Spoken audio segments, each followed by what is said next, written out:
Thanks for staying with us. I'm Bill O'Reilly in a personal story segment tonight. The media's obsession with Governor Palin continues. Saturday Night Live mocked the Couric-Palin interview for its lack of specific answers.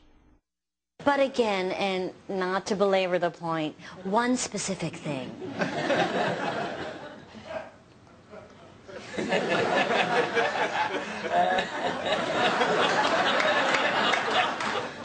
Katie, I'd like to use one of my lifelines.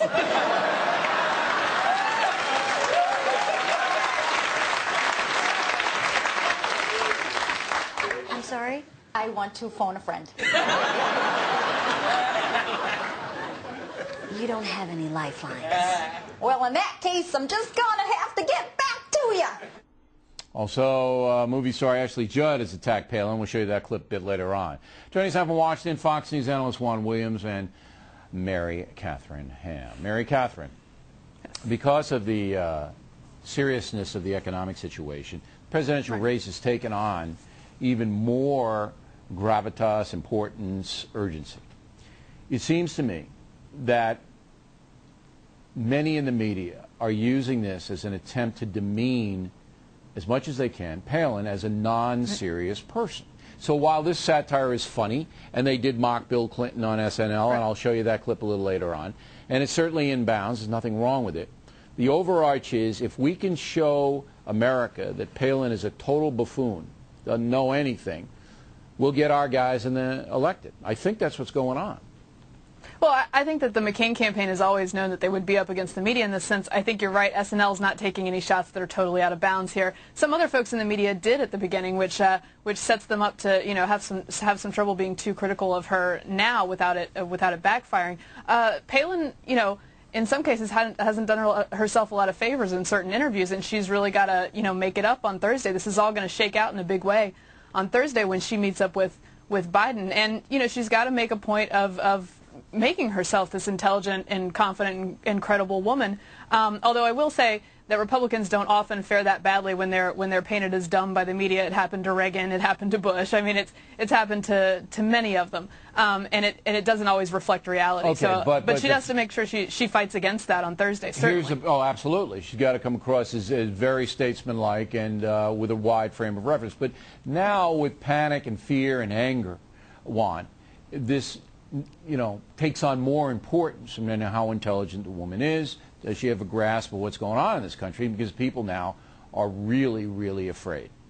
Well, I told you this from the beginning. I don't think she has the experience to do the job. I don't think that people are demeaning her. I think the change that you're seeing in the temperature with regard to the media and Palin bill is not one of obsession. She's been the story since she came on the scene. People are fascinated by Sarah Palin. She's on the cover of gossip magazines and the like, not just political publications.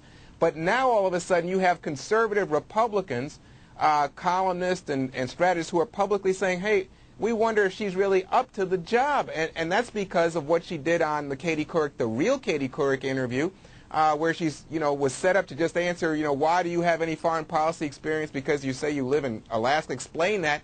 And she didn't even knock that ball out of the park. It looks like, that line there, I'll get back to you, that came actually from the interview. That's something she actually said. Well, yeah, but she said it in the context that it was perfectly reasonable when Katie Couric... Oh, come on, Juan. Katie Couric's asking about John McCain's regulatory history. Nobody would know that. Okay, nobody could know. You could ask Al Gore about Bill Clinton's regulatory history in Arkansas. Al Gore is going to go, what? Come on. Yeah. No. Exactly but she what has been. Go ahead. She's been studying up on John McCain. He's the head of the ticket. She should know what John McCain stands for. But it doesn't. That's not okay. Let's give her that. Let's give her that much slack, Bill. Let's go with that. But then, how do you explain her failure to understand why it is, that Russia poses a threat? She doesn't even able to answer this question. We'll see on Thursday if she's got those answers or not. I mean, obviously she's prepping now. Now, what do you think, Mary Catherine, about this bathing suit stuff? See, this again looks to me like an attempt just to throw anything out there that's going to demean the woman.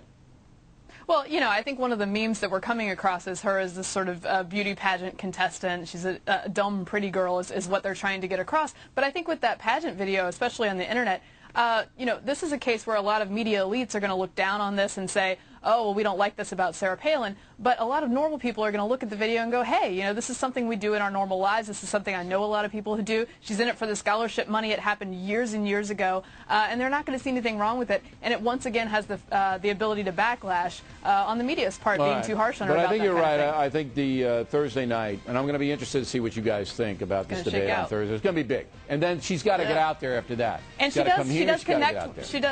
does connect with voters, so that's important on the economic issue. Yeah, but you know what? She's got to make a point. She's got to show some competence, and she hasn't shown it yet. And that's a long time. We'll see. But after the debate, then she's got to get out and she's got to talk to a lot of people. Mary Catherine wants